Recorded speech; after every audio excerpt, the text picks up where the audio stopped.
Okay, we're here. Hopefully everybody can see me. Okay, we should be live right now. That's a bit early. Welcome to the Wrestling Pod. I'm your host, Carlito Santiago, and today I got some reviewing to do. Money in the Bank was last night, and boy was Money in the Bank fun. You saw flips, tricks, some new moves that we got to see with the ladders, and of course, some fun tag team action that we got to see here. An impromptu Intercontinental Championship match, and of course, a Women's Intercontinental Championship match that we got to see. So, without further ado, I'm going to bring you the Money in the Bank review. How was it? What went down? What came of it? And, well, I think that's it, honestly. I think I just had a complete rundown of it. So, we're going to start off with the Women's Money in the Bank. The Women's Money in the Bank match saw Bliss being the first competitor to head to the ring for the Women's Money in the Bank match to kick off the event, Rhea Ripley being the final entrance before the bell rang. The announcers made a big deal about most of the competitors having no Money in the Bank experience before this event, but in fairness, 3 of them have only been on the main roster for a few months. Even though it was every woman for herself, we still saw a standoff between the 3 heels and the 3 babyfaces. To get the fight started, it didn't take long for those alliances to fall apart, though. It took several minutes for anyone to successfully stand up on a ladder to climb, which helped make it feel more competitive once it finally happened. This was a very physical match that put all 6 women through the ringer. No one escaped without being part of at least one danger spot, but almost all of them went off without a hitch. The crowd was going wild for everything and chanted "This was awesome" at one point, obviously more than once. We eventually ended up with 3 ladders set up as like a bridge from corner to corner, which eventually saw a dual code red from Bliss and Perez to Naomi and Bakir. Bakir also got up on a ladder and gave her SVB to, of course, Rhea Ripley, mommy on the ladder. And I kind of envisioned it while it was like the match was going on. So it really got me thinking like, damn. I didn't expect that to happen, but if Booker T was here right now, he'd be like, oh, damn, 1, 2, 3, 4, 5. He'd be counting along. With Bliss and Ripley up at the ladder, it was up for Naomi to climb up the ladder and retrieve the briefcase because Naomi took them both out at the same time. She retrieved the briefcase, winning the match, and this was a fantastic start to Money in the Bank. Graded an A. The lighting in the arena really helped make the entrances feel different. Bakir is the only competitor in this bout who wrestled at Worlds Collide, and Worlds Collide was really fucking great. And Money in the Bank. She also competed on SmackDown, so this makes her 3 matches in under 24 hours. Sure. Yeah. Ripley using Bliss as a weapon was fun. The way Ripley sold the facebuster into a ladder was amazing. Perez had a nice sequence with Ripley that ended with a moonsault on top of the ladder. And, of course, we got to see Perez and Julia try to smash a ladder onto Ripley, which ended up hitting the top rope instead. And they tried burying Rhea Ripley, which was nice, too.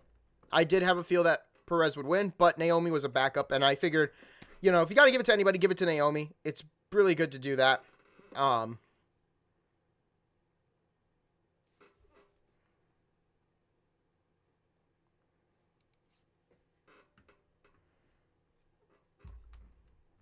So, yeah, graded an A, and I liked it. I really liked it a lot.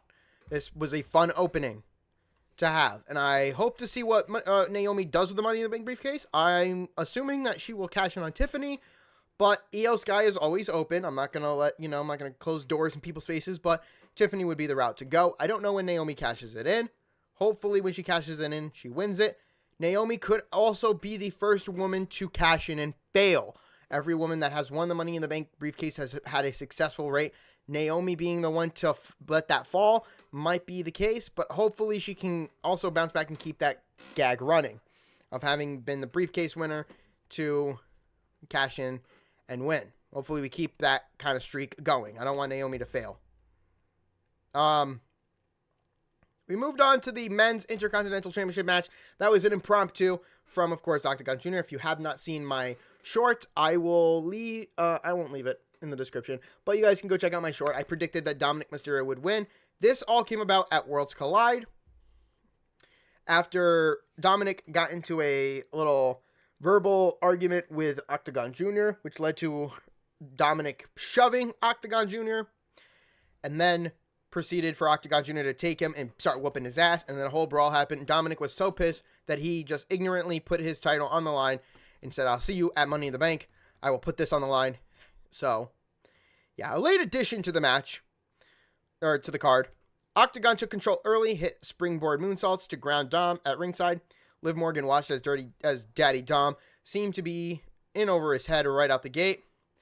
Dom managed to use his slight size advantage to take over, but the luchador kept himself in the fight. Dom eventually hit a 619 and then a frog splash to get the win in a short but competitive match. Liv Morgan also distracted Octagon Jr., so consider that, like, in that, time, consider that to be the case too. And you have yourself a kind of wonky little finish, and it's why it's graded a B-. I was going to give it a C+. I'm okay with a B- for what it was worth. Dominic has been getting cheered more and more lately. It feels like WWE is going to have to turn him face or give him something to do to get him a lot of heat. We don't know what's going on with Finn Balor, so until we get the idea of what Finn Balor is going to do, because we could get Finn Balor and Dominic Mysterio up in a match, that would be good too.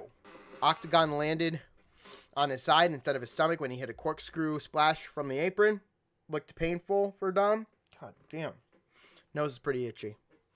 Mr. Iguana got a big pop when he was shown in the crowd, and Mr. Iguana with the, I forget what the name of the iguana is, but his character looks so fucking good. I was having a blast watching Worlds Collide. WWE, please give us AAA on YouTube every fucking week. I will watch every fucking week of this AAA. It's nice. It's beautiful. I love it. It's what the US sort of needs. We need a AAA Mexico event, I can't really speak for everybody, but what I can say is that I think it would be great to have AAA on YouTube. Every week, Wednesdays, preferably. And I think you know why. But yeah, show more or use more of Mr. Iguana. Man, his shit is fucking great. But then we got to our next match, which was the Women's Intercontinental Championship match, which saw Becky Lynch take on Lyra Valkyria for the Women's Intercontinental Championship, with the stipulation being that if Becky loses, she can't challenge for the title again, and if Lyra Valkyria loses, she has to raise Becky's hand. So after we saw the men's, we got to the women's. Becky immediately took control and sent the champion out of the ring. She was dominant and did not let up on her former friend, but Valkyria eventually began to show some life. The match got more competitive as it progressed, and Valkyria was able to get in more offense. But Big Time Bex still seemed to have the upper hand more often. The crowd broke into dueling chants as they started getting closer to the finish. Both women were looking strong, but the champ was beginning to put up more of a fight and make the man rethink her strategy. On a show with 2 ladder matches, they managed to make sure they were not overlooked. Becky wasn't able to win with a super manhandle slam, so she resorted to her heel tactics of cheating by grabbing a handful of tights when she had Valkyria down for the pin. Becky played up to being a heel by making Valkyria raise her hand and strapped the title to her, with Lyra Valkyria hitting her with a German suplex and a Nightwing to shut her up. So Becky wins the title, which was my prediction. WWE wants the Bird Lady nickname to go away. They should stop giving Valkyria wings to wear to the ring. Becky was sporting a different style of gear than usual. We don't know what that was about, but whatever. So, again, I think that we could be continuing this feud with Becky and Lyra. Who knows if this even goes. I feel like Bayley will come back, and Bayley will be the one to challenge Becky for the title, most likely, because that was how this whole really started. Like, oh, you partnered with my enemy, and you partnered with my enemy, so now I'm going to attack you because you're friends with my enemy. I don't like you being friends with my enemy. That type of shtick. I don't give a fuck, honestly. I think Becky should keep going with Valkyria until Bayley is able to come back, or if Bayley is able to come back, bring her back now. If not, Becky will continue to do what Becky does, play up to a heel and try to get more babyface challengers for her. It's better to have, the chase is better than the journey.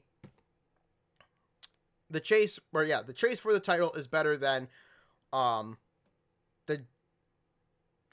run for the babyface. So again, I think that is good. B+, Becky wins the title, another prediction correct. And of course, Dominic being a prediction corrected too. We then have the Money in the Bank ladder match. And of course, I want to bring your attention to, of course, the candle. Yes, the candle of light.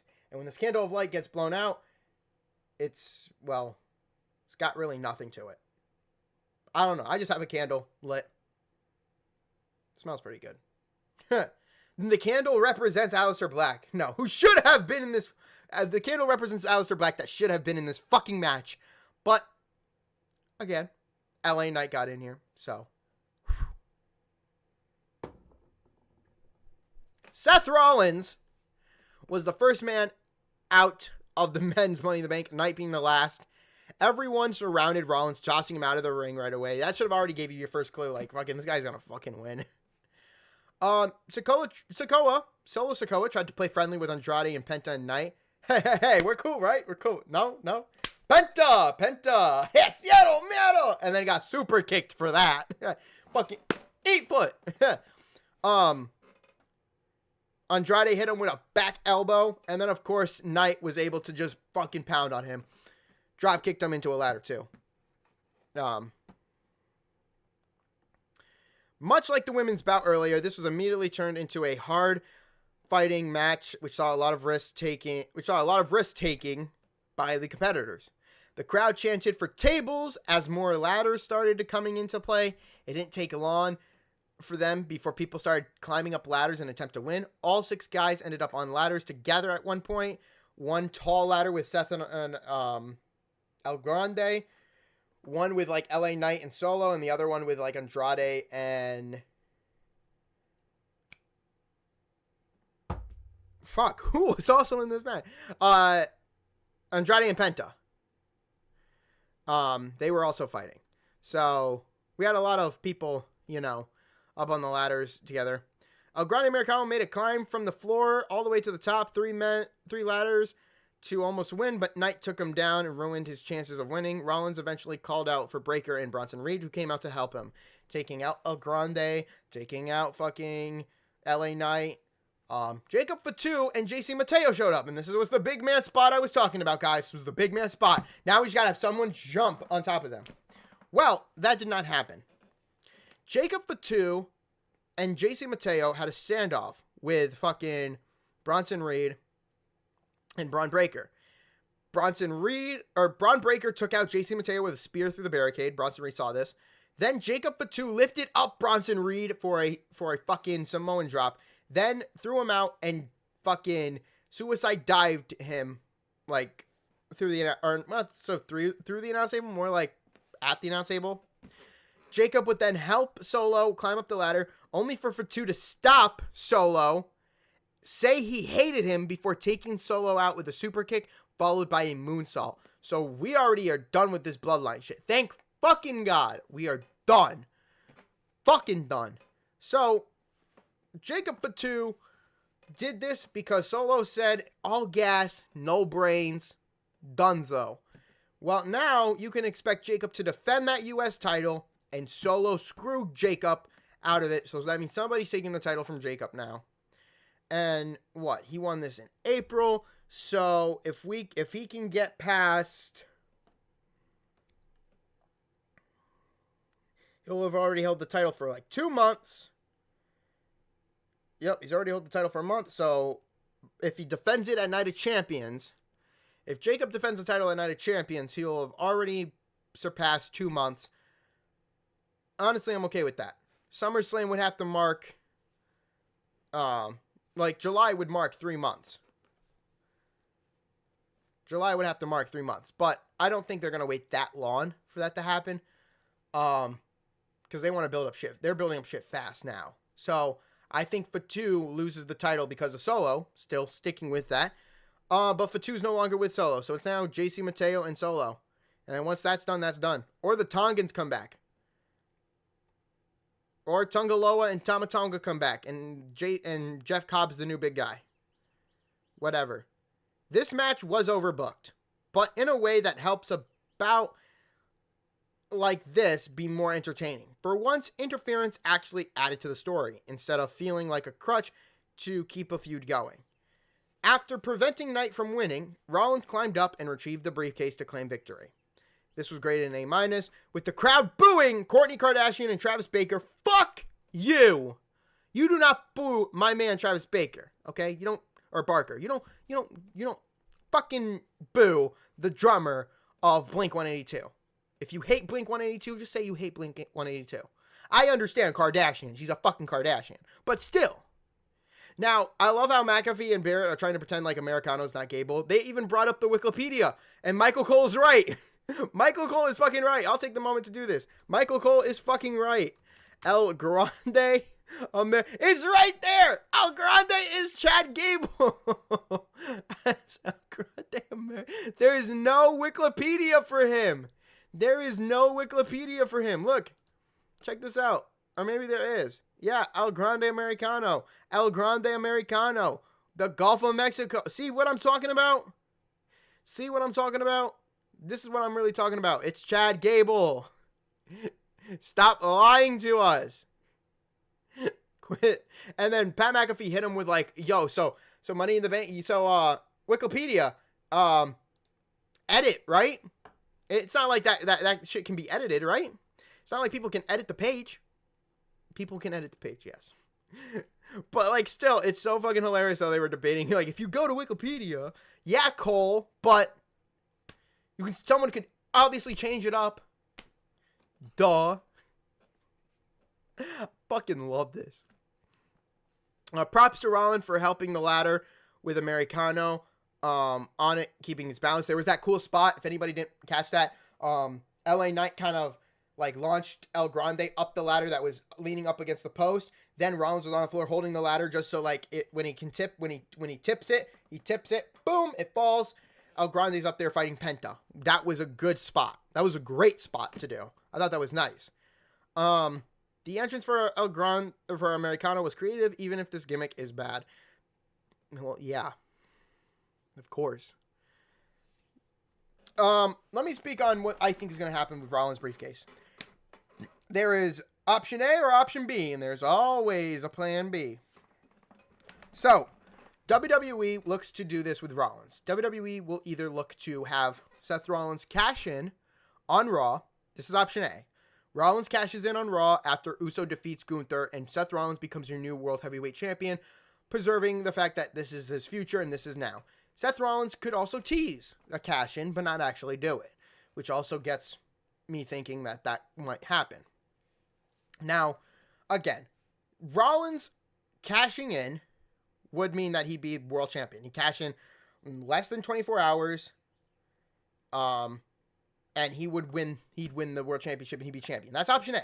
That's most likely what WWE could be going for. This is why they obviously wanted to do a world championship after Money in the Bank. So Rollins wins and cashes in. That's option A. Option B. Option number 2. Option B. Seth Rollins cashes in at SummerSlam on Uso after defeating the winner of the King of the Ring. Now, this would be also good. Jey Uso can fight Logan Paul in a rematch. John Cena has talked about having Logan Paul be a world champion. Well, he can't really do that here at Money in the Bank, but could do this at Night of Champions. Jey Uso fights Logan Paul again at Night of Champions. At Night of Champions, we find out the winner of the King in the Ring, which will be for Raw. That man will face Jey Uso, who will most likely retain against Logan Paul. And then we'll fight at SummerSlam for Rollins to cash in and create another big heist of the century at SummerSlam and becoming the future. Now, Seth Rollins could easily go on and be world champion here, but I think Rollins is going to play strategic. The future is so bright. Seth Rollins is going to tease cashing in Money in the Bank. He'll be walking around with a briefcase and security guards, of course, and dancing. I know you guys have seen the memes. You guys don't know what I'm talking about. Hold on. I have it saved on TikTok here. Hopefully I can show it. This.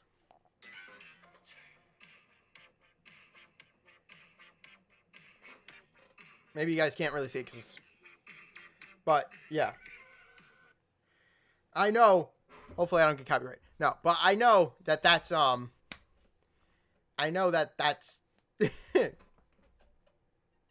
Anyway, I'm getting out of topic here. Anyway, that was a good match.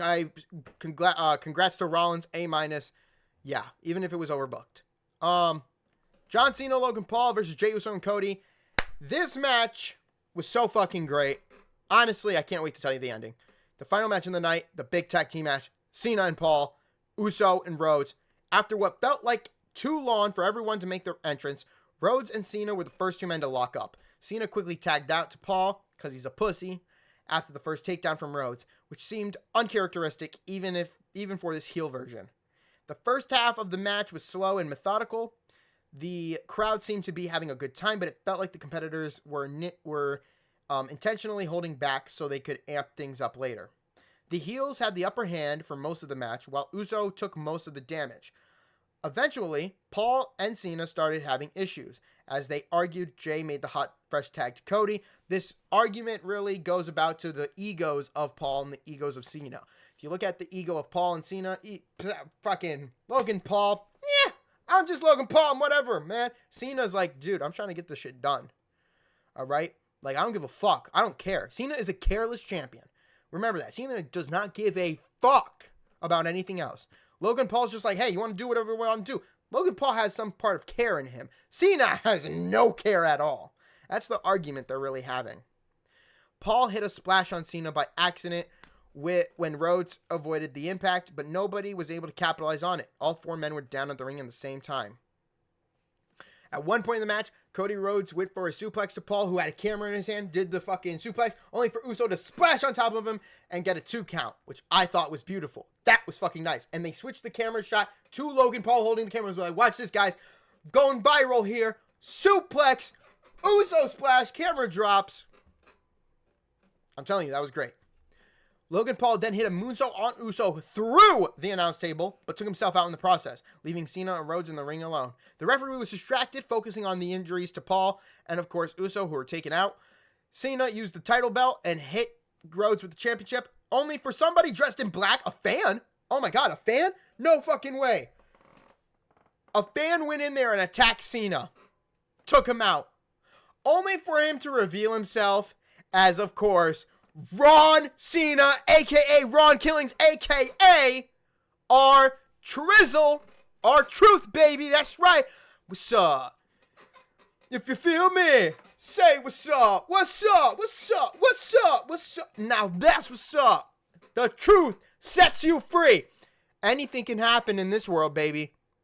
You get released, and then you get brought back. WWE was lying to us.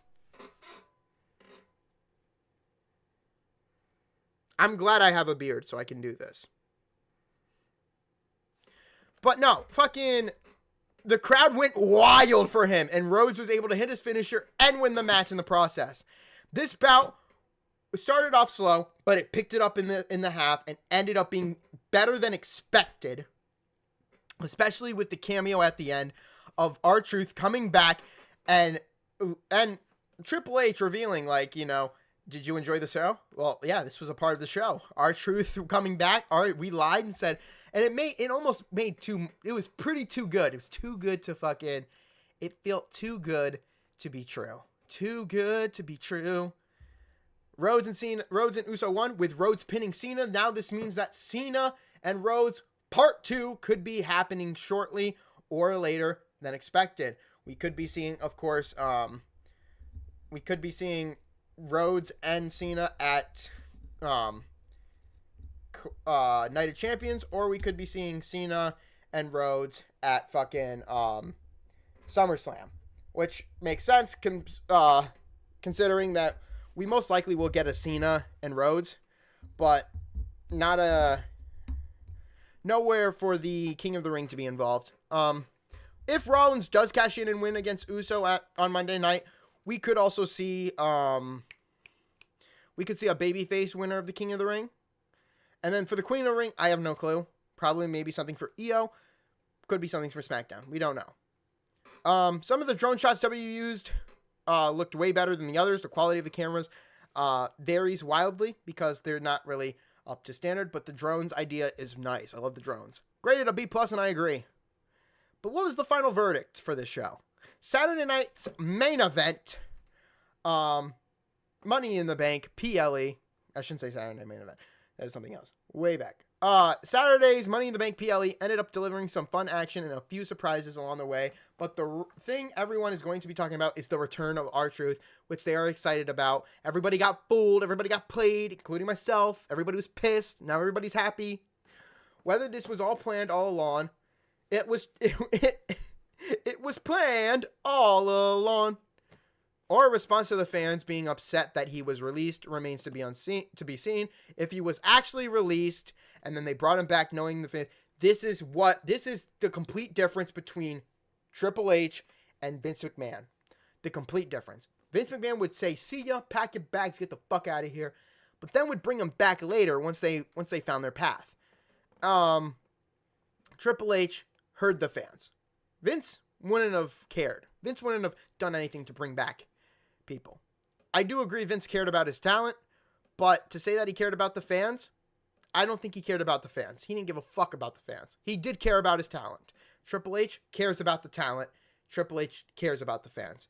If you care about your talent and your fans, you care about your talent because you don't want them to get hurt or injured or anything to disrupt the quality of the show or the performance in itself. And then the fans, you got to listen to the fans. When the fans don't like something, they will criticize it. Now, there are going to be times where you don't want to listen to the fans, right? Like, shut the fuck up and enjoy the product. Triple H said that. Literally said that.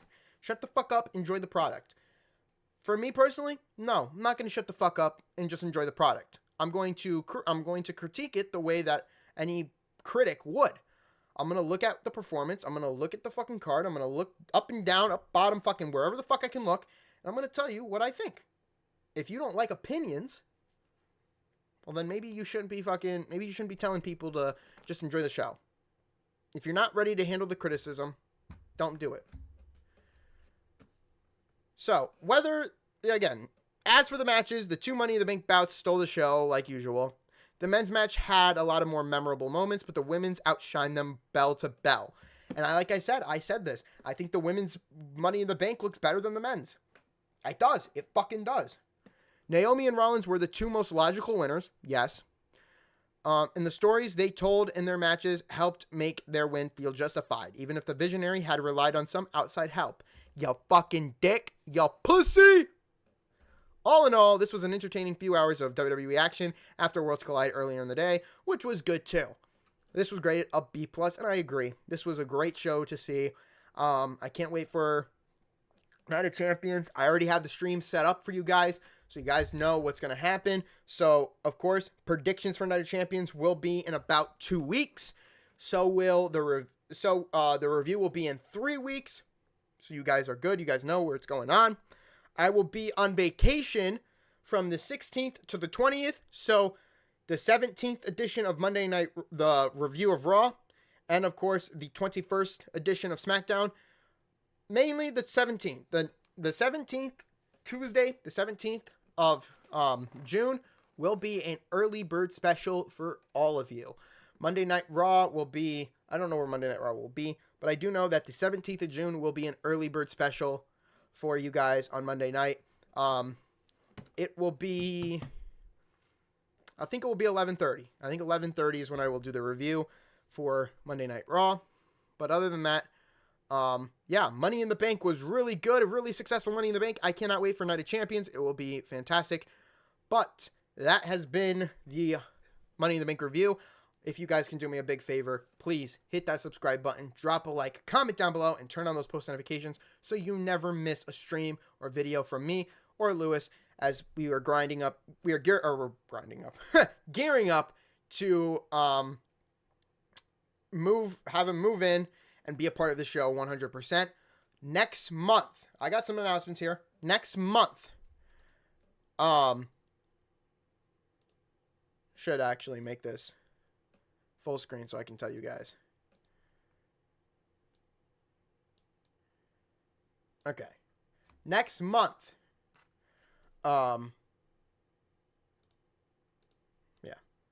Next month, we have a lot of things going down, and I want to kind of address it and get this out of the way while I'm here. So, you guys will get the Raw review this week. You'll get the SmackDown summary on Saturday, like I mentioned. For July, though, just for the sake of July, we have a lot of events coming up. One of those events is, of course, let me pull it up here. I mentioned this way before, but this was the, we have a massive weekend takeover July 12th and July 13th. You have NXT Great American Bash that will be happening in Atlanta. And then you also have Saturday Night Main Event happening in Atlanta July 12th, like so. And then July 13th will be Evolution. So, you know me, I've already talked about this. Saturday Night Main Events do not count as PLEs. They don't to me, so they're not going to be predicted. However, Evolution, that's the female women's pay-per-view. Again, nothing against the a women's pay-per-view. I'm all for a women's pay-per-view.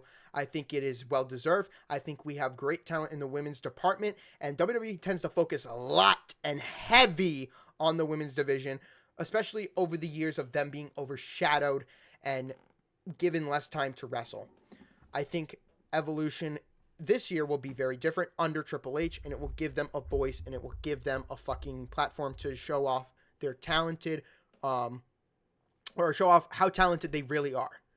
So I have no bad thing to say about a women's pay-per-view. What I do have to say is, compared to the last time we did Evolution, that Evolution pay-per-view really sucked. Honestly, honestly, for me, it really sucked.